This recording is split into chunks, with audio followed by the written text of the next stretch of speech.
The scream cut through the howling wind like a blade, and Garrett Sullivan reined his horse to an abrupt halt, his breath forming white clouds in the frigid December air as he scanned the snowy landscape of the Colorado mountains. It was 1881, and the winter had come early and harsh to Breckenridge, a mining town nestled high in the Rockies where fortunes were made and lost as quickly as the weather could turn. Garrett had been riding back from checking his trap lines when he heard it, a sound so desperate and broken that it made something in his chest tighten. He was a man who had seen his share of hardship in his 26 years, tall and broad-shouldered with dark hair that curled at his collar and eyes the color of whiskey that had learned to read trouble from a distance. But this sound was different. This was the kind of pain that settled into your bones and stayed there. He urged his bay gelding forward through the deepening snow, following the sound to a cluster of pines where the wind had carved strange shapes into the drifts.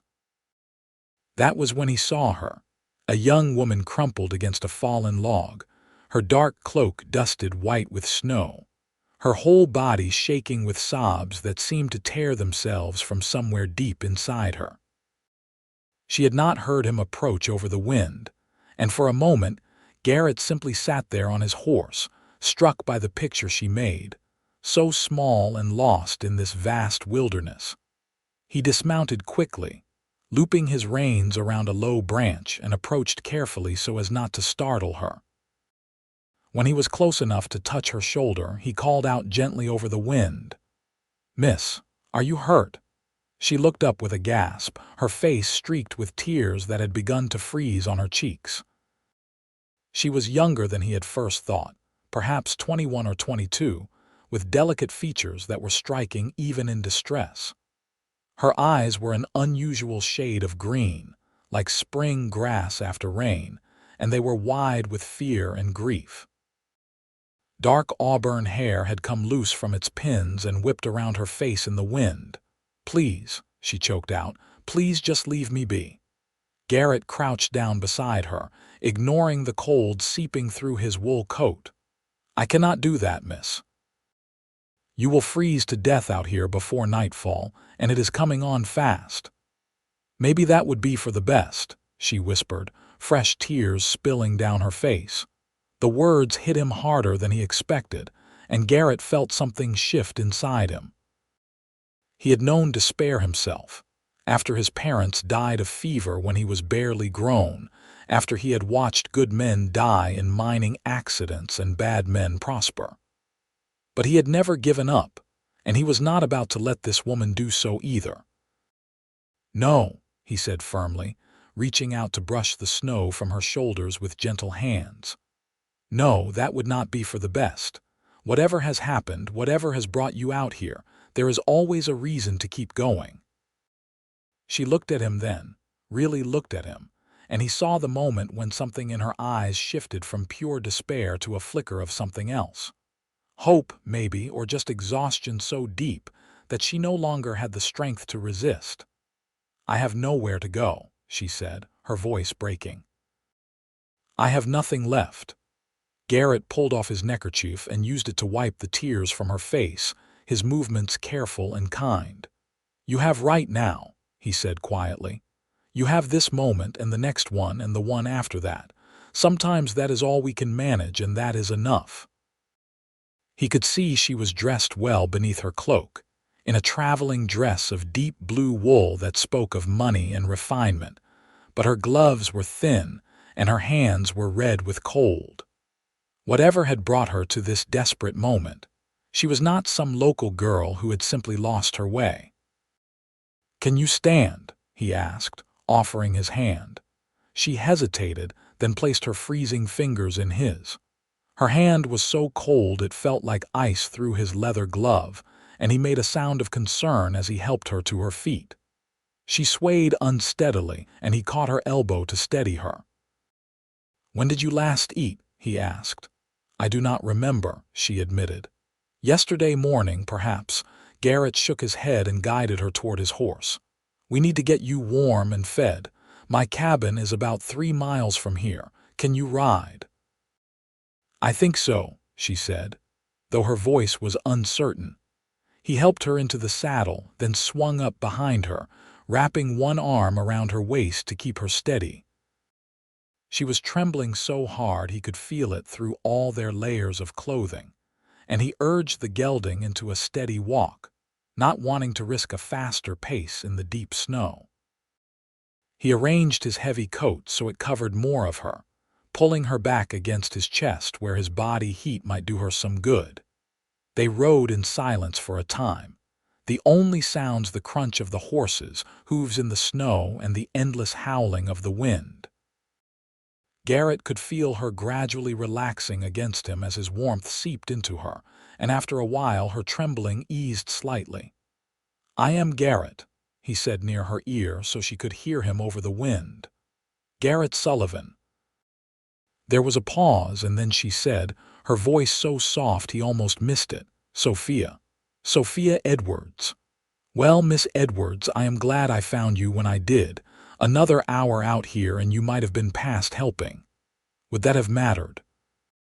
she asked, and there was such profound sadness in her voice that it made his heart ache. "Yes," he said firmly. "It would have mattered a great deal, to me if to no one else." He felt her take a shuddering breath, and then to his surprise she began to talk. The words seemed to pour out of her as if a dam had broken, spilling into the cold air between them. "My father died 3 weeks ago," she said. "He was all I had left in the world. My mother passed when I was 12, and it was just the two of us for 10 years.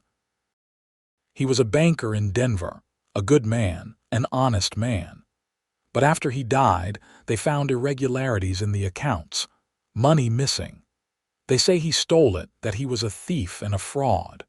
Garrett listened, saying nothing, just holding her steady as the horse picked its way through the snow.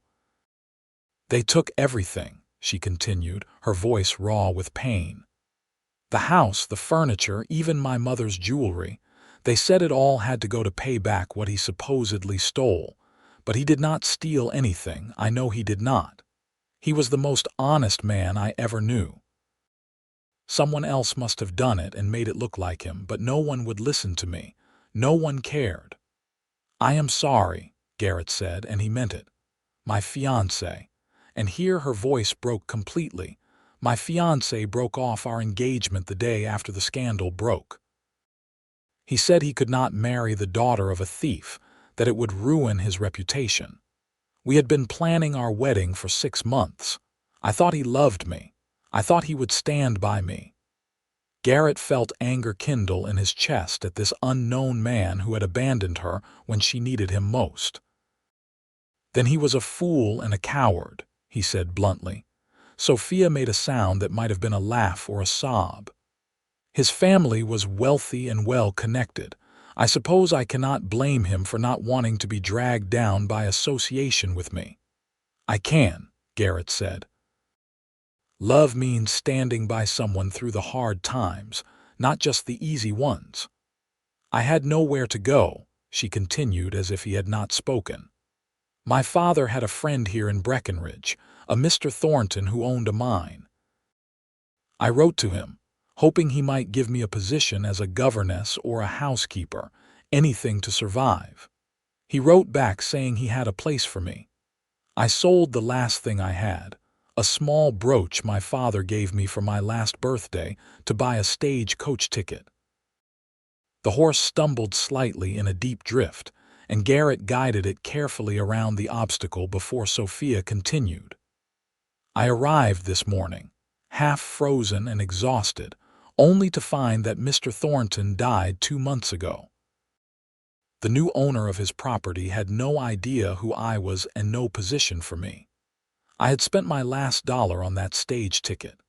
I had nowhere to go, no money, no prospects. I walked out of town because I could not bear to have people staring at me, pitying me or judging me. I just kept walking until I could not walk anymore, and then I sat down in the snow and I cried. And then I found you," Garrett said softly. "And then you found me," she agreed. though I do not know if that is a blessing or just a postponement of the inevitable." Garrett tightened his arm around her waist slightly. "It is a blessing," he said, "and tomorrow will be another one, and the day after that too. You will see." He felt her shake her head against his shoulder. "You do not understand. I have nothing. I cannot impose on your charity indefinitely." "Then do not think of it as charity," Garrett said. "Think of it as one human being helping another through a rough patch. I have been where you are, Miss Edwards. Maybe not in the exact same circumstances, but I have known what it is to lose everything and everyone you care about. I know what it is to wonder if it is worth going on, and I am here to tell you that it is. Always." They rode on in silence after that, and Garrett watched as the sky began to darken with the early winter dusk. The wind was picking up, and he was relieved when he finally spotted the familiar shape of his cabin through the trees.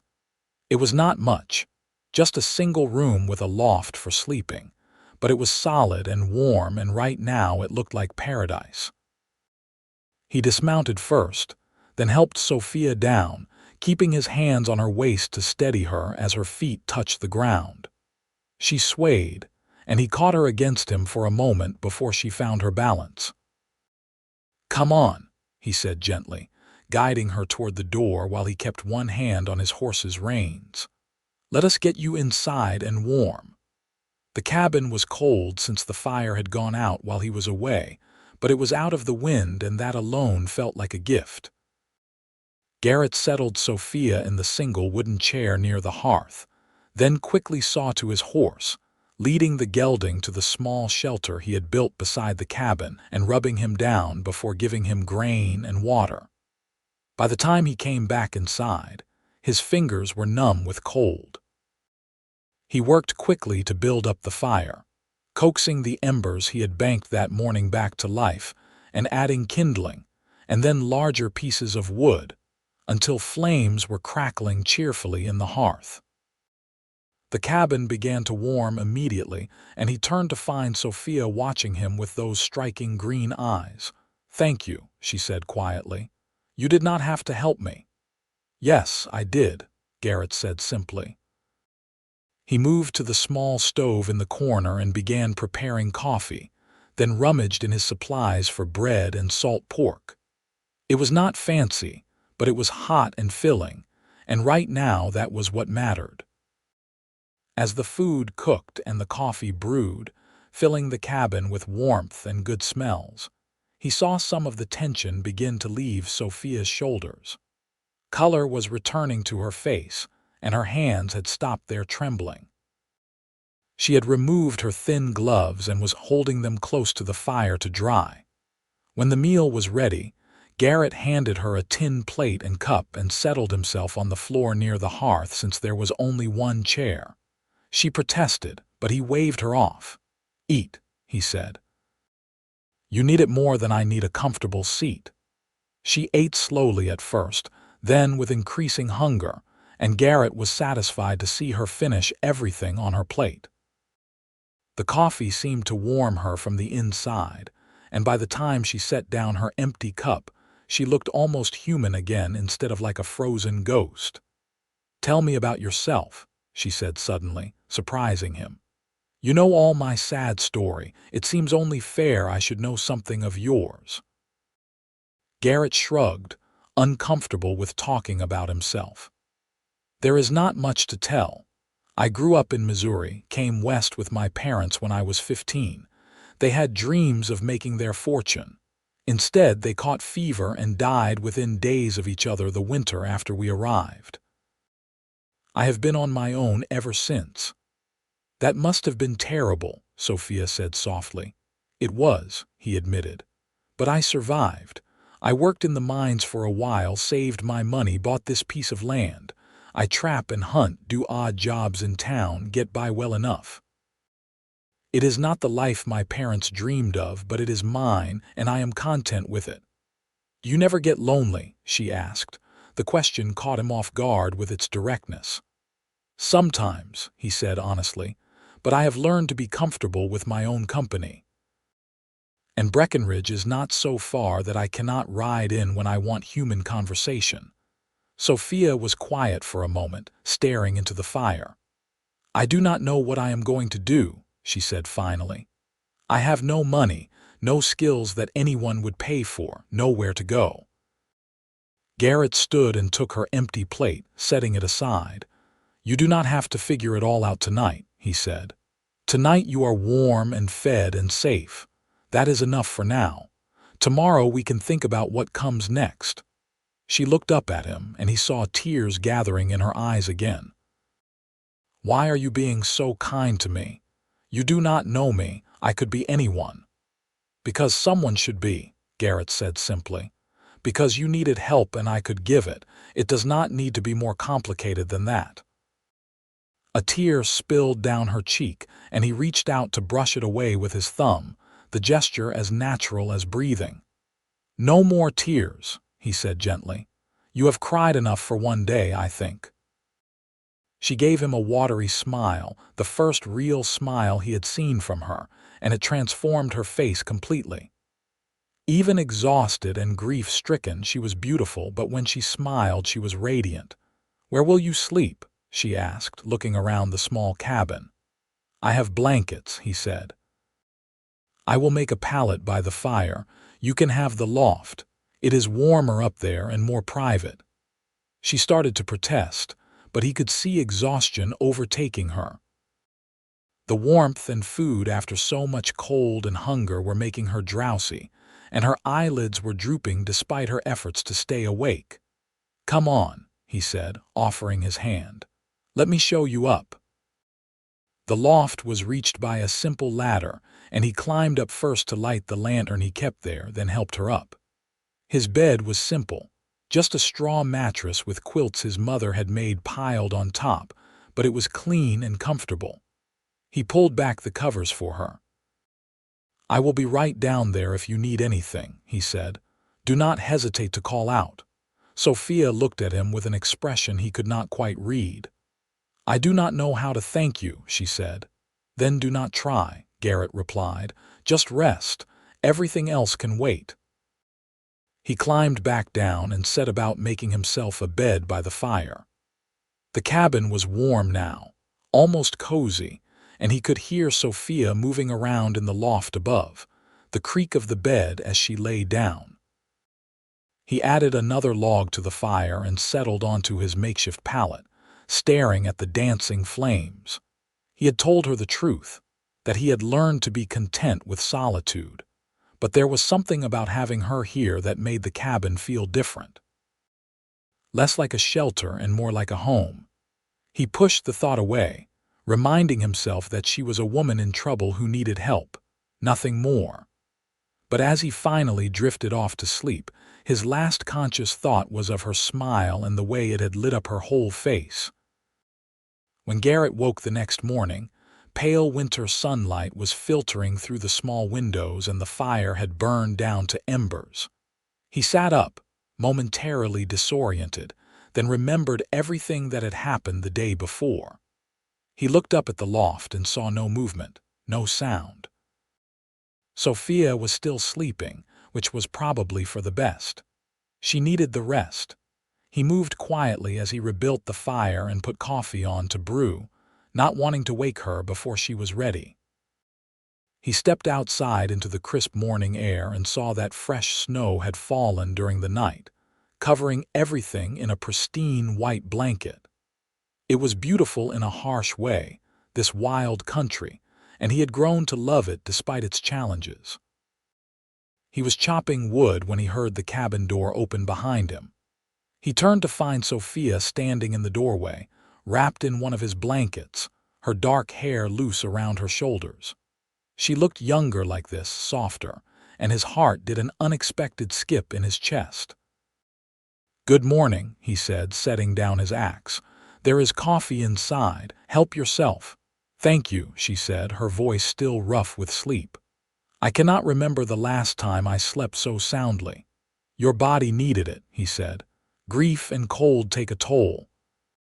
She nodded and went back inside, and he finished his wood chopping before following her in.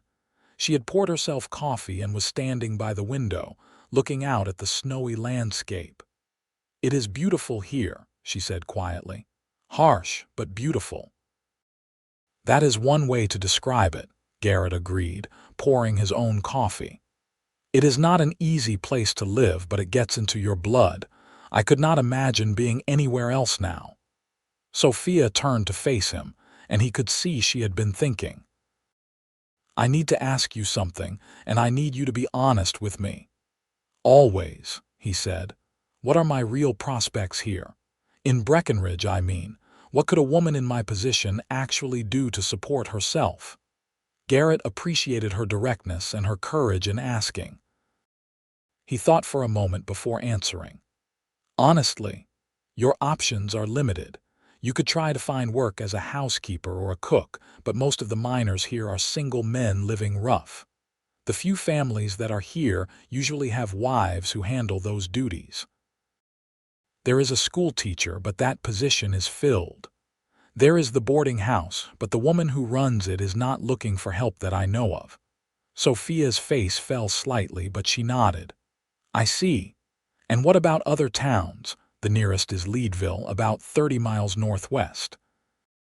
"It is bigger than Breckenridge, more opportunities maybe, but it is also rougher, more dangerous. A woman alone there would face challenges." "What kind of challenges?" she asked. Garrett hesitated, not wanting to frighten her, but she had asked for honesty. "Leadville is a boom town. Mining silver has brought all kinds of people, not all of them respectable. A woman without protection, without connections, might find herself in situations she would rather avoid." Sophia wrapped the blanket more tightly around herself. "I see," she said again, and he could hear the despair creeping back into her voice. "Listen," Garrett said, setting down his coffee and crossing to stand near her. "I have been thinking, what if you stayed here for a while? Just until you get your feet under you, figure out what you want to do next. I can go into town, ask around about jobs, see what might be available. In the meantime, you would have a warm place to stay and food to eat. No strings attached, no expectations. Just a safe place while you heal and plan." Sophia looked up at him, her green eyes searching his face. "I could not ask that of you. It would not be proper, a single woman staying with a single man. People would talk." "People always talk," Garrett said dismissively. "And we would know the truth of it, that you are a woman who needed help and I provided it. Nothing more." "But for how long?" she asked. "I cannot stay here forever." "Then do not worry about forever," he said, echoing his words from the day before. "Stay for today and tomorrow, and we will see what comes after that." She was quiet for a long moment, and he could see her weighing her options, limited as they were. Finally, she nodded slowly. "All right," she said, "but I will not be a burden. I can cook and clean, mend clothes, whatever needs doing. I will earn my keep." "Fair enough," Garrett said, relieved that she had agreed. The thought of sending her back out into the world with nothing had been weighing on him all morning. They fell into an easy routine after that. Sophia proved to be as good as her word, taking over the cooking and cleaning with an efficiency that surprised him.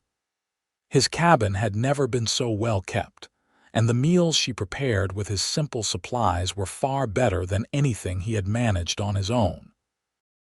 She had a gift for making a house feel like a home, adding small touches that he would never have thought of. As the days passed and turned into weeks, Garrett found himself looking forward to coming home in a way he never had before. Where once his cabin had been just a place to sleep and store his gear, now it was warm and welcoming, filled with good smells and soft sounds. Sophia would look up from her work when he came in, her face brightening with a smile that never failed to warm him from the inside out. They talked for hours in the evenings, sitting by the fire with the wind howling outside. She told him about her life in Denver, about her father and the happy childhood she had known. He found himself sharing things he had never told anyone, about his parents and his dreams and his fears. She was easy to talk to, intelligent and thoughtful, with a quiet strength that had survived despite everything she had been through. Garrett had gone into town several times to inquire about work for her, but as he had feared, there was little available.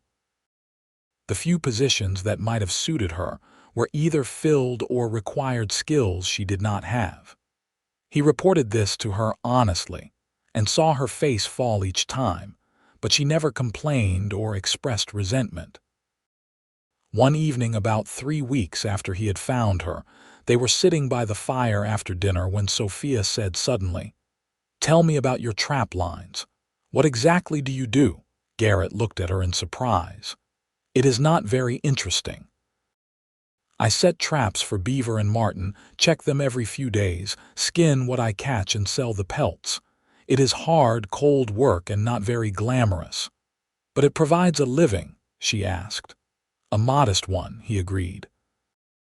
"I am not getting rich, but I make enough to get by, especially combined with the odd jobs I do in town." Sophia was quiet for a moment, her expression thoughtful. "Would you teach me?" she asked. "Teach you what? How to trap, how to prepare the pelts, all of it." She leaned forward, her eyes intense. "If I am going to stay here, even temporarily, I want to be useful. I want to contribute something beyond cooking and cleaning. And maybe if I learn a skill like that, it would be something I could use to support myself eventually." Garrett was taken aback. "It is rough work, Sophia, cold and sometimes dangerous, and it is not considered proper work for a woman." "I do not care about proper," she said fiercely. "Proper did not help me when I lost everything. Proper did not put food in my stomach or a roof over my head. You did that. And if learning an improper skill means I can stand on my own 2 feet someday, then that is what I will do." Looking at her face, flushed with determination and hope, Garrett felt something shift in his chest. This was not the broken woman he had found crying in the snow. This was someone finding her strength again, fighting her way back from despair. How could he say no to that? "All right," he said. "I will teach you. But we start slow, and if it proves too much, you promise me you will say so." Her smile could have lit up the whole cabin. "I promise." The next morning, Garrett bundled Sophia up in layers of warm clothing, including an extra coat and pair of gloves he had. She looked like a child playing dress-up in adult clothes, but at least she would be warm. They set out on horseback, Sophia riding behind him as she had that first day, and he tried not to think about how right it felt to have her arms around his waist. He showed her the trap lines, explaining how he placed them and why, how to approach them safely, how to dispatch any animals caught quickly and humanely. She watched everything with fierce attention, asking intelligent questions and never once flinching from the realities of what the work involved. Over the following weeks, she began to help him more and more. At first she just watched and learned, but gradually she began to set traps herself under his supervision. She proved to have a quick mind and steady hands, and within a month, she was checking some of the closer trap lines on her own while he handled the ones farther afield. The work was hard and often cold, but Garrett noticed that it seemed to be good for Sophia in a way he had not anticipated. The physical labor gave her something to focus on besides her grief, and the small successes built her confidence day by day. She was sleeping better, eating better, and the haunted look had faded from her eyes. One afternoon in late January, they were working together to prepare pelts when Sophia said, "I never thanked you properly." Garrett looked up from the marten pelt he was stretching. "For what?" "For everything. For saving my life. For giving me a reason to keep going. For treating me like a person instead of a charity case or a fallen woman." She met his eyes across the small workspace. "For giving me back my future when I thought I had none." "You did that yourself," Garrett said quietly. "I just gave you a place to stand while you found your footing." "Even so," she said. "I was lost, Garrett, completely lost, and you found me in more ways than one." There was something in her voice, in the way she was looking at him, that made Garrett's heart beat faster. He realized he had been falling for her slowly but surely over these past weeks, falling for her strength and her kindness, and the way she laughed at his stories. Falling for the way she had made his cabin into a home and his solitary life into something warmer. But he had not let himself acknowledge it, had not let himself hope that she might feel something similar. "Sophia," he started, but she shook her head. "Let me finish," she said. "I need to say this. When I first came here, I was running from everything, from grief and loss and shame. But somewhere along the way, I stopped running and started building instead. And I realized that I was not building a way out. I was building a life here with you." Garrett set down the pelt carefully and crossed to where she stood. "What are you saying?" "I am saying that I do not want to leave," she said, her voice trembling slightly. "I am saying that somewhere between you drying my tears in the snow and teaching me to set trap lines, I fell in love with you. And I know that is probably foolish, that you probably do not feel the same way, that I am just some broken thing you took pity on. But I needed you to know, because I cannot keep pretending that what I feel is just gratitude." Garrett reached out and took her hands in his, feeling his heart soar. "You are not a broken thing," he said firmly. "You are the strongest, bravest woman I have ever met, and you are wrong about me not feeling the same way. I have been falling in love with you since the day I found you. I tried to fight it, tried to tell myself it was just protectiveness or pity, but it is not. It is love, pure and simple. Truly," she whispered, her eyes shining. Instead of answering, Garrett leaned down and kissed her. It was gentle at first, tentative, but then Sophia made a soft sound and wrapped her arms around his neck, and the kiss deepened into something that made his head spin. When they finally pulled apart, both breathing hard, he rested his forehead against hers. "Truly," he said. "I love you, Sophia Edwards. I love your strength and your courage and the way you refused to give up even when you thought you had nothing left. I love the way you laugh and the way you concentrate when you are learning something new. I love everything about you." Sophia laughed, a sound of pure joy. "I love you too, Garrett Sullivan. I love the way you see the good in people and the way you helped me when you had no reason to. I love your kindness and your patience and the way you made me believe in myself again." They stood there holding each other as the winter afternoon faded into evening, and Garrett thought about how strange life could be. He had gone out to check his trap lines and come home with something infinitely more precious than any pelt. He had found a partner, a love, a future he had never dared to dream of. That night they sat together by the fire, Sophia nestled against his side with his arm around her shoulders. They talked about the future, about what they wanted and how they might build it together. "I want to marry you," Garrett said suddenly. "If you will have me. I know I do not have much to offer, just this cabin and a modest living and a life that will be hard more often than it is easy. But I can promise you that I will love you every day for the rest of my life, and I will do everything in my power to make you happy." Sophia turned to look at him, her eyes bright with tears, but this time they were tears of happiness. "Yes," she said simply. "Yes, I will marry you. And you are wrong about not having much to offer. You are offering me everything that matters. Love and partnership and a place to belong. That is more than I ever hoped for." He kissed her again, long and deep, pouring everything he felt into it.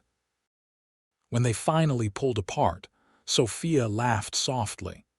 "My father would have liked you," she said. "He always said that a man's worth was not measured in his bank account but in his character. You have more character than any man I have ever known." "I wish I could have met him," Garrett said honestly. "And I am sorry for everything that happened to him to you. It was not fair or right." No, Sophia agreed. But if it had not happened, I would never have come to Breckenridge. I would never have ended up crying in the snow, and you would never have found me. And as terrible as it all was, I cannot bring myself to wish it away completely, because then I would not be here with you now. Garrett understood what she meant. Life was strange and sometimes cruel, but it could also bring unexpected gifts. He thought about the man he had been just a few weeks ago, content but lonely, living a half-life without fully realizing it. And now here he was, holding the woman he loved, planning a future together. They were married 3 weeks later in a simple ceremony in Breckenridge. The minister who served the small church there performed the service, and several of the townspeople who had come to know them both over the past months attended. Sophia wore a simple dress of forest green that Garrett had bought for her in town, and he wore his best shirt and trousers. It was not fancy or elaborate, but as they spoke their vows to each other, Garrett felt like the richest man in the world. After the ceremony, they held a small reception at the boarding house, where the proprietress Mrs. Callahan had prepared food and drink. People came up to congratulate them, and Garrett noticed that Sophia handled it all with grace and warmth. She had made friends in town during their occasional visits, winning people over with her kindness and her willingness to work hard. As they rode back to the cabin that evening, now officially husband and wife, Garrett felt a contentment so deep it was almost overwhelming. Sophia rode behind him as she had so many times before, but now she was his wife, his partner, his future. That night, they made love for the first time in the loft that had once been only his but was now theirs. Garrett was gentle and careful, knowing that despite everything they had been through, this was new territory for both of them. Sophia was brave and trusting, and afterward, as they lay tangled together beneath the quilts his mother had made, she cried again. But this time they were tears of joy and relief and love, and Garrett kissed them away with infinite tenderness. The rest of that winter passed in a blur of work and happiness. They ran the trap lines together, prepared pelts together, made plans for the future together. When spring finally came and the snow began to melt, revealing the meadows and streams beneath, they talked about expanding their operation, maybe buying more land. In May, Sophia realized she was pregnant. She told Garrett one evening after dinner, her voice trembling with a mix of excitement and nervousness. His reaction was immediate and joyful, sweeping her up in his arms and spinning her around until she laughed and begged him to put her down before he made her dizzy. "A baby," he kept saying, wonder in his voice. "We are going to have a baby." "Are you happy?" she asked, searching his face. "Happy does not even begin to cover it," he said, pulling her close. "Sophia, you have given me everything.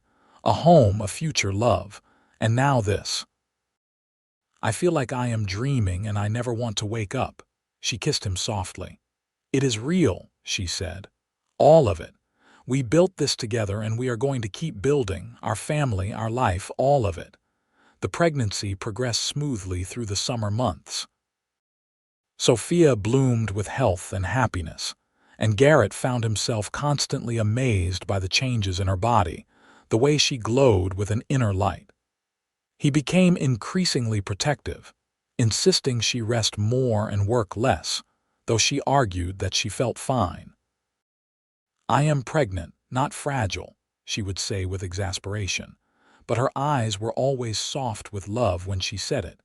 They spent that summer preparing for the baby, with Garrett building a cradle from pine wood and Sophia sewing tiny clothes and blankets. Mrs.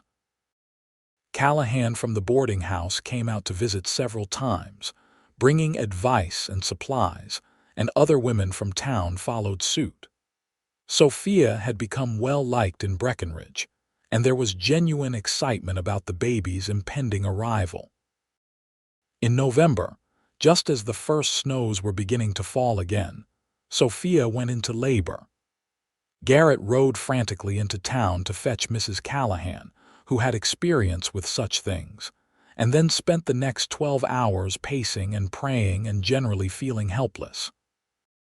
When he finally heard the cry of a newborn, he nearly fell to his knees with relief. Mrs. Callahan emerged from the loft looking tired but pleased. "You have a son," she announced. "A big, healthy boy with a good set of lungs. And your wife is fine, just tired. You can go up and see them." Garrett climbed the ladder on shaking legs and found Sophia propped up against the pillows, looking exhausted but radiant. And in her arms, wrapped in a blue blanket she had made herself, was the most perfect baby he had ever seen. His son. Their son. "Come meet him," Sophia said softly, her voice hoarse from labor. Garrett crossed to the bed and sat carefully on the edge, peering at the tiny face peeking out from the blanket. The baby had a shock of dark hair and a round face, and even though his eyes were closed, Garrett felt his heart expand in a way he had not known was possible. "He is perfect," Garrett whispered. "You are perfect, both of you." Sophia smiled tiredly. "Do you want to hold him?" With trembling hands, Garrett took his son from her, cradling the baby against his chest. The weight of him was surprisingly solid, and when the baby made a small sound and shifted, Garrett felt tears prick his eyes. "Thank you," he said to Sophia, his voice thick with emotion. "Thank you for him, for everything, for choosing to live that day in the snow. For choosing me. Always," Sophia said, reaching out to touch his hand. "I will always choose you, Garrett, you and our family. This is everything I never knew I needed." They named him Gabriel, after Garrett's father, and he was a good baby from the start. He nursed well and slept in reasonable stretches, and both his parents doted on him shamelessly. Garrett found himself spending hours just watching his son sleep, marveling at the tiny fingers and toes, the small breaths, the perfect miracle of him. That winter was harder in some ways, with a baby to care for in addition to everything else, but Sophia handled it with her usual grace and strength. They took turns getting up for nighttime feedings, and Garrett found he did not mind the lost sleep. Those quiet hours in the middle of the night, sitting by the fire with his son in his arms while Sophia rested, were precious to him. As Gabriel grew from an infant into a toddler, the cabin seemed to come even more alive. His first laugh made them both cry with joy. His first steps had Garrett whooping and Sophia clapping with delight. Every milestone was celebrated, every moment cherished. When Gabriel was 2, Sophia became pregnant again. This time they were more prepared, more confident. The pregnancy was easy like the first, and in the spring she delivered a daughter they named Grace, after Sophia's mother. She had her mother's green eyes and auburn hair, and she was as fierce and determined as Sophia had been from the very beginning. With 2 small children, life became even busier, but Garrett had never been happier. He had expanded their trapping operation and was making a decent living now, enough to be comfortable if not wealthy. Sophia had become an expert trapper in her own right, though with 2 young children she spent more time at the cabin than on the lines. The years passed in a blur of milestones and memories. Gabriel grew tall and strong, with his father's dark hair and serious nature. Grace was a whirlwind of energy and opinions, keeping everyone on their toes. They were good children, happy and healthy, growing up in the wild beauty of the Colorado mountains. When Gabriel was 6 and Grace was 4, they had another child, another son they named George. He was a surprise, coming along when they thought they might be done having children, but he was welcomed with joy and love. He was a quiet, thoughtful child who loved to watch the world around him with solemn eyes. Sophia and Garrett's love for each other only deepened with the years. They still made time for each other, still sat by the fire in the evenings after the children were asleep and talked about everything and nothing. They still touched each other with tenderness and passion, still looked at each other with eyes that held the accumulated weight of shared years and experiences. One evening, when they had been married for nearly 10 years, they sat outside the cabin they had expanded over the years to accommodate their growing family. The children were finally asleep after much coaxing, and the summer air was warm and sweet with the scent of pine. "Do you remember the day you found me?" Sophia asked, leaning her head on Garrett's shoulder. "Every detail," he said, wrapping his arm around her. "You were the saddest, most desperate person I had ever seen, and the bravest, though I did not know that yet." "I thought my life was over," she said quietly. "I genuinely believed that I had nothing left to live for, and then you appeared out of the snow like some kind of miracle, and you dried my tears and told me there was always a reason to keep going. I was right, was I not?" Garrett said with a smile. Sophia laughed. "You were so right. Look at all this, Garrett. Our home, our children, our life together.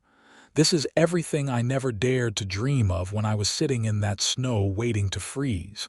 You gave me all of this." "We gave it to each other," Garrett corrected gently. "I was half alive before I found you, just going through the motions. You made me whole, Sophia. You made my life mean something beyond just surviving." They sat in comfortable silence for a while, watching the stars come out one by one in the darkening sky. Somewhere in the forest, an owl hooted, and in the cabin behind them, one of the children murmured in their sleep. "Do you ever wonder what would have happened if I had not been checking that trap line that day?" Garrett asked. "If I had gone a different direction or started out earlier or later?" "I try not to," Sophia admitted, "because the thought terrifies me. But I also think that somehow we were meant to find each other. Call it fate or providence or just dumb luck, but I believe we were always supposed to be together. That all the terrible things that happened to me were leading me to that moment in the snow to you." Garrett pulled her closer, pressing a kiss to the top of her head. "Then I am grateful for every step that led us there," he said, "even the painful ones, because they brought me you." As they sat there beneath the vast Colorado sky, surrounded by the evidence of the life they had built together, Garrett thought about that desperate woman he had found crying in the snow all those years ago. He thought about how close he had come to losing her before he ever knew her, how easily she could have given up. And he thought about the journey they had taken together, from that moment of despair to this moment of profound contentment. Life had not always been easy in the years since. There had been hard winters and lean times, illnesses and setbacks. But through it all, they had each other, and that had made every challenge bearable. They had built something real and lasting, something that would outlive them both in the children they had raised and the love they had shared. The children grew and thrived. Gabriel developed a love for horses and showed a talent for training them. When he was 16, he began working with a rancher in town, learning the trade and saving money toward buying his own stock someday. Grace was sharp-minded and independent, with a gift for numbers that reminded Garrett of what Sophia had told him about her father. She helped manage the household accounts and had a small business going selling herbs and remedies she gathered from the mountains. George was still finding his way, but he had inherited his mother's kindness and his father's steady determination. When they were well into their 40s, with their children nearly grown, Sophia and Garrett took a trip back to Denver. It was the first time Sophia had been back since fleeing the city all those years ago, and Garrett could feel her tension as they rode the train across the plains. "Are you certain you want to do this?" he asked, taking her hand. "I need to," she said. "I need to see it, to face it, to prove to myself that it does not have power over me anymore." They spent 3 days in Denver, visiting the places Sophia had known as a girl. The house she had grown up in was now owned by strangers, But they stood outside and she told him stories about her childhood, about her father tending the small garden and her mother hanging laundry in the yard. Her voice was steady, nostalgic but not pained. On their last day in the city, they visited the cemetery where her parents were buried. Sophia stood before their graves for a long time, and Garrett stood beside her, his hand in hers, giving her silent support. "I wish they could have known you," she said finally. "I wish they could have met their grandchildren. They would have been so happy to know that I found such a good life after everything fell apart." "Tell them," Garrett said gently. "Tell them everything. I believe they can hear you." So Sophia did, speaking to her parents as if they were standing there with her. She told them about Garrett and the children, about her life in the mountains and the work she did. She told them about the day Garrett found her and saved her, about the love they had built together. And she told them that she had forgiven them for leaving her, and that she hoped they had forgiven themselves for whatever role they may or may not have played in the scandal that had destroyed their name. When she was finished, they stood together in the quiet of the cemetery, and Garrett felt a sense of closure settle over them both. This was the last piece of Sophia's old life that had needed healing, and now it was done. On the train ride home, Sophia was lighter than he had seen her in weeks. "Thank you for coming with me," she said. "I could not have done it alone." "You never have to do anything alone," Garrett reminded her. "That is what marriage means, what love means. We face everything together." Back in Breckenridge, life went on in its comfortable patterns. The years continued to pass, bringing changes and challenges, joys and sorrows. They lost Mrs. Callahan to pneumonia one winter and mourned her as they would have mourned family. They celebrated when Gabriel married a sweet girl from town, and they had their first grandchild, a girl named Sarah who had Sophia's green eyes. They watched Grace go off to study at a teaching college in Denver, fierce and determined to make her mark on the world. They saw George develop a talent for working with wood, creating beautiful furniture that people came from miles around to purchase. Through it all, Garrett and Sophia remained the center of their family, the foundation on which everything else was built.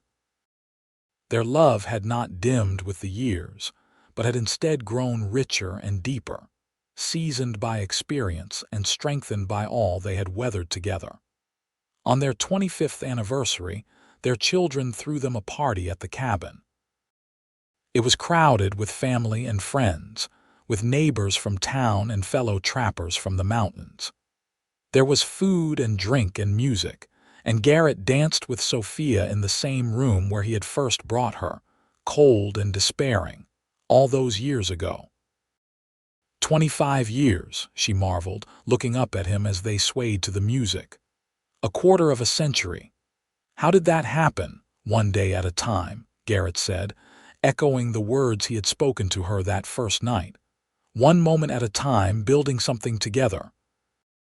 "I love you," she said, her eyes shining. "Just as much now as I did that first winter, maybe more. You are still giving me reasons to smile every single day." "And you are still the strongest, bravest woman I know," he replied. "The girl I found crying in the snow grew into a woman who has amazed me every day since." They kissed there in front of everyone, to the cheers and applause of their family and friends, and Garrett thought about how miraculous life could be. How one decision, one moment of compassion could change everything.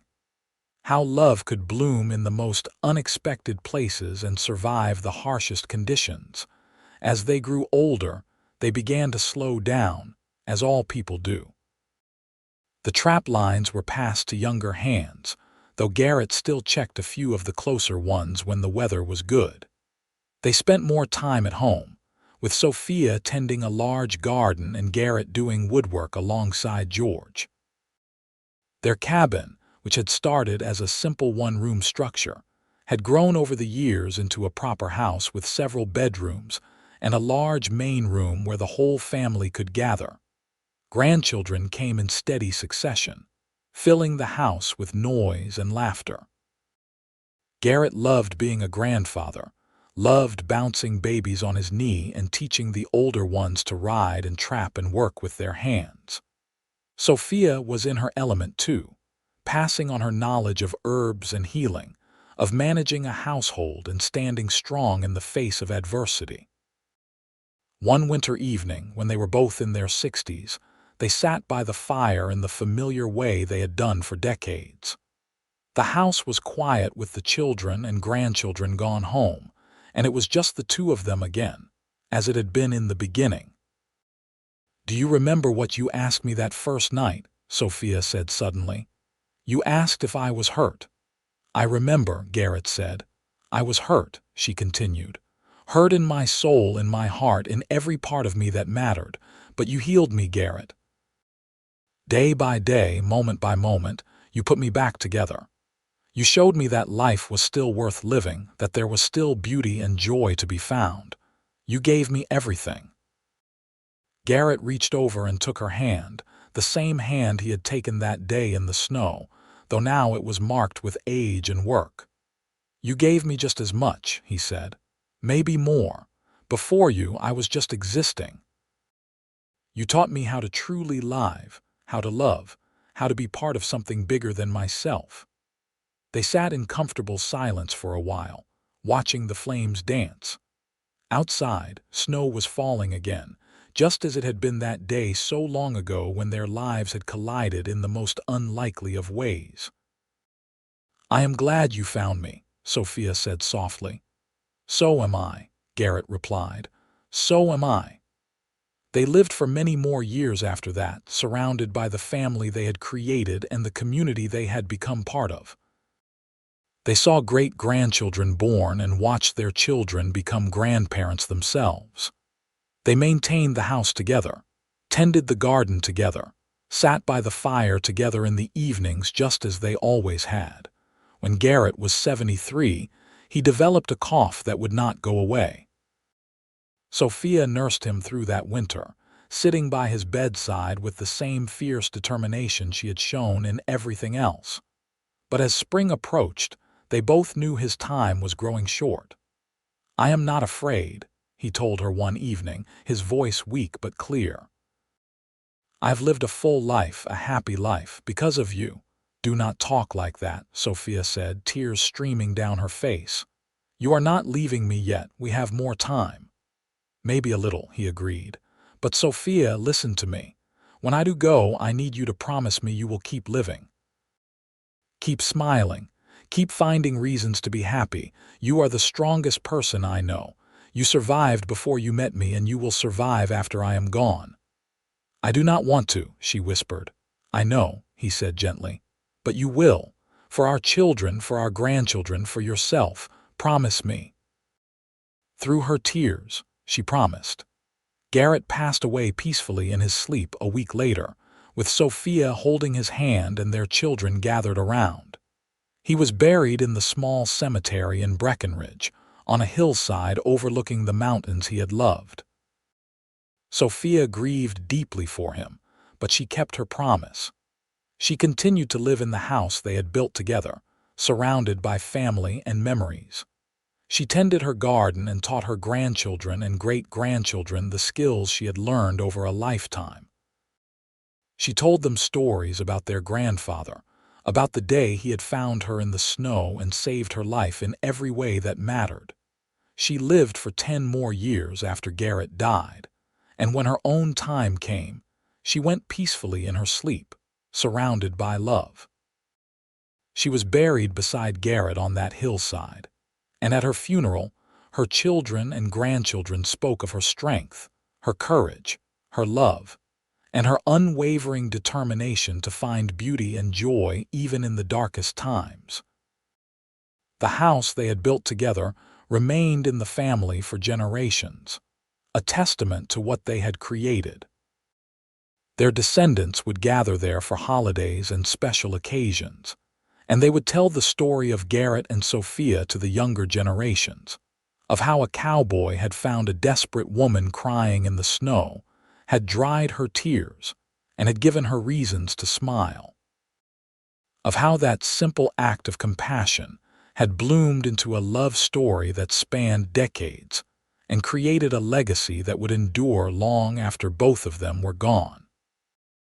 It was a story about choosing life over despair, about finding hope in unexpected places, about two people who had built something beautiful together from the ashes of loss and pain. It was a story about love in its purest form, steadfast and enduring, the kind of love that does not just weather storms but grows stronger because of them. And it all began with a cowboy who heard a cry on the wind and could not ride past, who saw a woman in need and offered his hand, who looked at a stranger and saw someone worth saving.